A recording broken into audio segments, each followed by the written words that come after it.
ఆంధ్రప్రదేశ్లో బెల్ట్ షాపులు రాజ్యమేలుతున్నాయి అన్నారు ఎంఆర్పీఎస్ రాష్ట్ర అధ్యక్షుడు దాసరి సువర్ణరాజు. బెల్ట్ షాపుల వలన బడుగు బలహీన అణగారిన వర్గాల వారి జీవితాలు నాశనమవుతున్నాయన్నారు.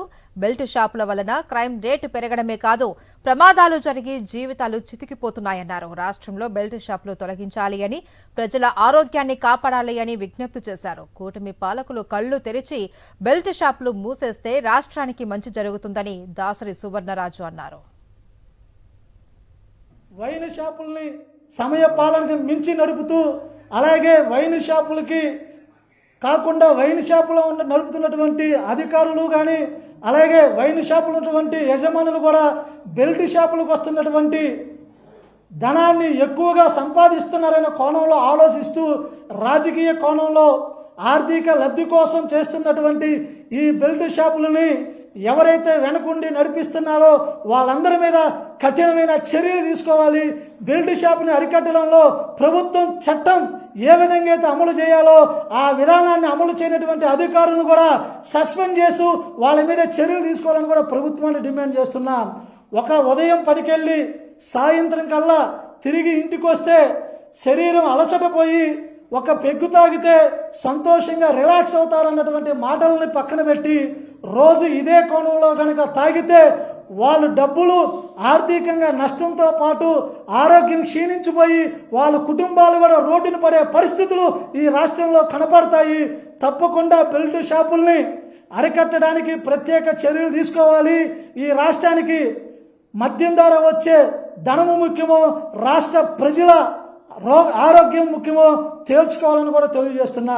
అదేవిధంగా బెల్ట్ షాపుల ద్వారా మద్యం విక్రయిస్తున్నటువంటి వ్యక్తులు మమ్మల్ని ఎవరు ఏమి చేయలేరు, మేము అంతా కూడా ఒక పెద్ద బలంతో నడుపుతూ ఉన్నామనే ఆలోచనతో ఉన్నటువంటి బెల్ట్ షాపుల మీద కఠినమైనటువంటి చర్యలు తీసుకుంటే పిల్లల భవిష్యత్తు కోసం బడుగు బలహీన వర్గాల, పేద వర్గాల ప్రజల యొక్క జీవితాలకు వెలుగు నింపి వాళ్ళ కుటుంబాలు ఆర్థికంగా ముందుకు వెళ్లాలనే క్రమంలో భాగంగా బెల్ట్ షాపుని అరికట్టాలి.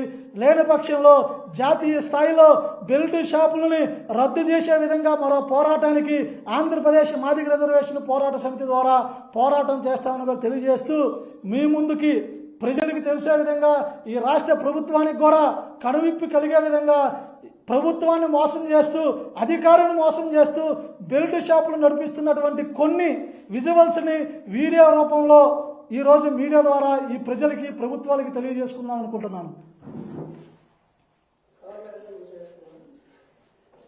పామిడిపాడు గ్రామం పల్నాడు జిల్లాలో ఇంట్లోనే బెల్ట్ షాపులు నిర్వహిస్తూ వాటర్ బాటిళ్ళు, గ్లాసులు, మంచినీళ్ళు కూడా సప్లై చేసి పక్కనే పంపిస్తూ ఉన్నారు. ఇది గురువాయపాలెం పల్నాడు జిల్లా. ఇక్కడ ఇంటిలోనే రేకుల షెడ్ పెట్టుకొని దొడ్డిదారున వాటర్ సీసాలు అమ్ముతూ అక్కడ నుంచి ఎంతోమందికి ఆ చుట్టుపక్కలే తాగొచ్చి ఎవరు కూడా ఏం చేయలేనటువంటి సంకేతాలు ఇస్తున్నాం. మా ఆడబిడ్డ మిన్నేకల్లు ప్రకాశం జిల్లా ఇంటినే ఏకంగా బార్ అండ్ రెస్టారెంట్గా చేసి ఆ ఇంటి ద్వారాకే లోపలికే పిలిపించి క్వార్టర్ సీసా ఇస్తూ అవసరమైతే అక్కడే తాపిస్తున్నారు, లేదంటే పక్కకి వెళ్ళి తాగండి అని చెప్పి ఆ పెద్ద మనిషి ఇంట్లోనే బెల్ట్ షాపు పెట్టి ప్రజల్ని మద్యానికి ఉసుకలుపుతున్నారు.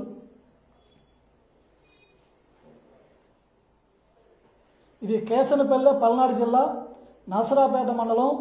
ఇగో స్వామిమాల్లో ఉన్నటువంటి స్వామి వాళ్ళ ఇంటిలో నుంచి గ్లాసు, వాటర్ బాటిల్ తీసుకొని తన స్వయంగా తన బండి వద్ద డిక్కీలో, స్కూటర్ డిక్కీలో క్వార్టర్ సీసాను తీసి ఆ వ్యక్తికి విక్రయిస్తున్నాడు. ఇంత దారుణంగా పబ్లిక్గా బెల్ట్ షాపులు నడుపుతున్నటువంటి వ్యక్తుల మీద మరి ఎక్సైజ్ శాఖ, పోలీస్ అధికారులు ఎందుకు నిర్లక్ష్యంగా ఉంటున్నారో వాళ్ళే తేల్చుకోవాలి. ఇది గోనేపూడి పల్నాడు జిల్లా. ఇది అంగడి, ఇది ఒక దుకాణ కొట్టు. ఈ కొట్టులో ఒక విద్యార్థి బాలిక చేత స్వయంగా మందు సీసాతో ఆ మందు గ్లాసులో పోసి విక్రయిస్తుంది. అంటే ఎంత దుర్మార్గానికి ఒడిగడుతున్నారో. చదువుకోవాల్సినటువంటి బిడ్డను కూడా ఆ కొట్టులోనే మద్యాన్ని అమ్మే విధంగా చేసి చూపిస్తున్నారు. తర్వాత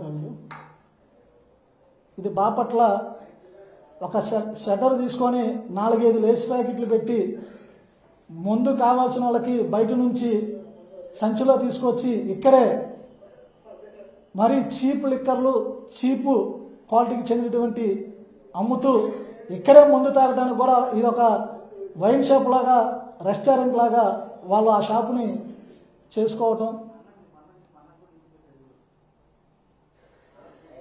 ఇది అగ్రహారం పల్నాడు జిల్లా. ఇక్కడ ఏకంగా ఒక మహిళ కొట్టులోనే మందు నమ్ముతూ మొట్టమొదటిసారి ఒక 90 ఇచ్చి 90 కాదు ఇంకో క్వార్టర్ ఇస్తానని చెప్పి డబ్బులు తీసుకుంటూ ఆ క్వార్టర్ బాటిల్తో పాటు వాటర్ బాటిల్ గ్లాసు 3 కలిపి ఎవరు కూడా ఏ అధికారి కూడా రారు, మీరు భయపడద్దు, ఆ పక్కన కూర్చొని తాగండి అని స్వయంగా ఆ మహిళే అతనికి చెప్తా ఉంది.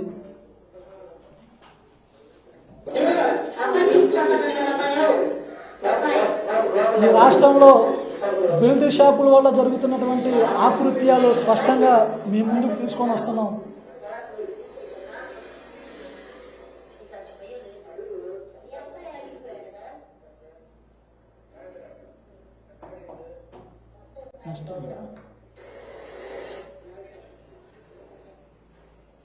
ఇది ఒక పెట్లూరు వారిపాలెం పల్నాడు జిల్లా. ఇది ఒక డాబా, సొంత ఇల్లు, సొంత ఇంట్లోనే గ్రామంలో మందుని స్వీకరిస్తూ మందు నమ్ముతూ ఇంట్లో నుంచే పెద్ద ఆయన బెల్ట్ షాపు పెట్టి నడుపుతున్నాడు. ఇది ఒక మహిళ పామిడిపాడు గ్రామం పల్నాడు జిల్లా స్వయంగా ఇంట్లో నుంచే మద్యాన్ని నమ్ముతూ ఉంది. ఈ బెల్ట్ షాపులన్నీ కూడా అక్కడ ఉన్నటువంటి రాజకీయ నాయకులు కనసందుల్లో నడుస్తున్నట్టుగా భావిస్తున్నాం. ఎందుకంటే అధికారులు కూడా ఏం చేయలేమనేటువంటి ధోరణిలో స్వయంగా ఎవరైతే మద్యం కొనడానికి వెళ్ళినటువంటి వ్యక్తులకే ఆ దుకాణాలు నడుపుతున్నటువంటి బెల్ట్ షాపు నడుపుతున్నటువంటి వ్యక్తులే మద్యాన్ని విక్రయిస్తూ ఏ అధికారులు కూడా ఏం చేయలేరు, మీరు పక్కనే తాగొచ్చు, ధైర్యంగా తాగొచ్చు అని సూచనలు ఇస్తున్నారంటే అధికారుల యొక్క బలం వాళ్ళకి ఉందని కూడా స్పష్టంగా తెలుస్తుంది. వీటి మీద కూడా చర్యలు తీసుకోవాలి.